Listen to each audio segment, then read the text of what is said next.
Please show your support, subscribe to this channel, help us to continue to bring fun and educational material to your young readers.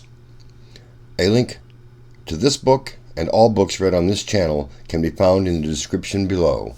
Thank you once again, and please subscribe. Hi reading buddies, welcome back. Today's special shout out goes to Janasia Campbell of Portland, Oregon. Now Janasia says that her favorite story is Little Red Riding Hood. So Janasia, today the story is Little Red Riding Hood, and it's just for you. Today's story comes from the book Treasured Tales of Childhood, All-Time Favorites, Little Red Riding Hood, illustrated by Ann Sellers, published by Rand McNally. Once upon a time, there was a little village girl who was as sweet as sugar and as good as bread. Her mother loved her very much, and her grandmother was even fonder of her. This kind grandmother made her a pretty red cloak with a hood, in which the child looked so bright and gay that everyone called her Little Red Riding Hood. One day, her mother made some cakes and said to her, "Go, my child, and see how your grandmother is. I hear she has been ill. Take her some of these cakes and this little pot of butter." So Little Red Riding Hood set out at once to see her grandmother, who lived in another village. As she walked through the woods, she met a big wolf. He would have gobbled her up then and there, but for some woodcutters were nearby, and he did not dare. But he did ask her where she was going. The little girl did not know it was dangerous to talk to a wolf, and so she said, "I'm going to my grandmother to take her cake and a little pot of butter." "Does she live far off?" asked the wolf. "Oh, yes," answered Little Red Riding Hood. "She lives beyond the mill you see way down there at the first house in the village." "All right," said the wolf. "I'll go and visit her too. I'll take this way and you take that way, and we'll see who gets there first." Soon the wolf arrived at grandmother's cottage and knocked on the door.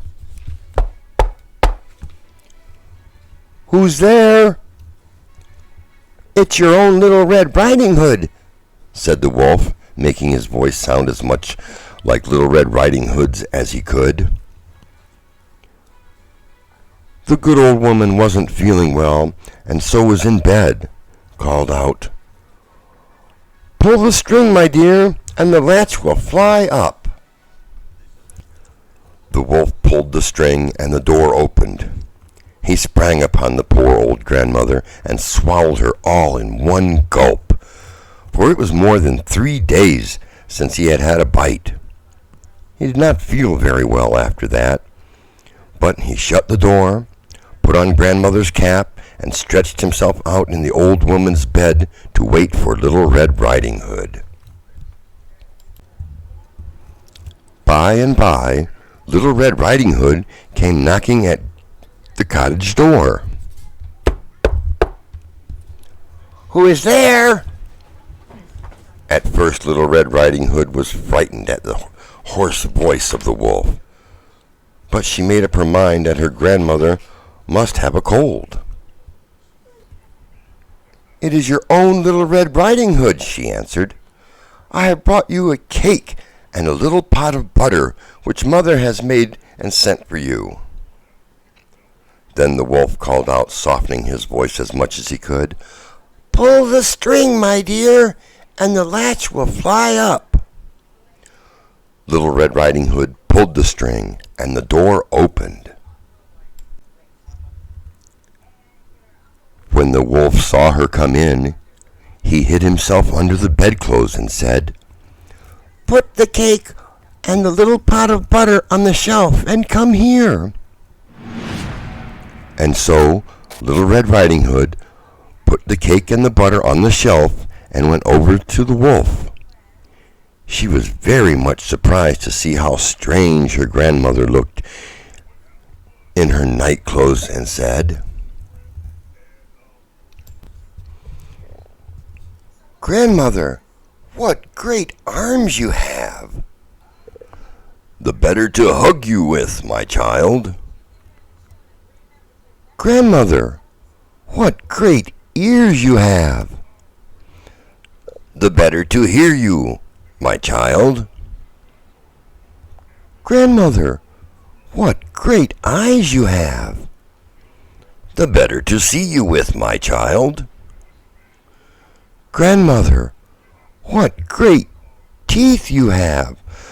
"The better to eat you." With these words, the wicked wolf fell upon Little Red Riding Hood. And there the story ends. Nobody knows just what happened. Some say that the woodsmen were so nearby, cutting trees, that they heard Little Red Riding Hood. With these words, the wicked wolf fell upon Little Red Riding Hood. And there the story ends. Nobody knows just what happened. Some say that the woodsmen were so nearby cutting trees that they heard Little Red Riding Hood scream and came running, just in time to save her. And they say, too, that when the woodsmen cut the wolf open, they found the grandmother whole and sound. Wow, that sure was exciting. I'm glad the woodsmen were nearby and could save Little Red Riding Hood and her grandmother. That was a really nice story. Janasia, I want to thank you for asking us to read that one. Well, we'll see you next time, reading buddies. And don't forget, like and subscribe. Bye.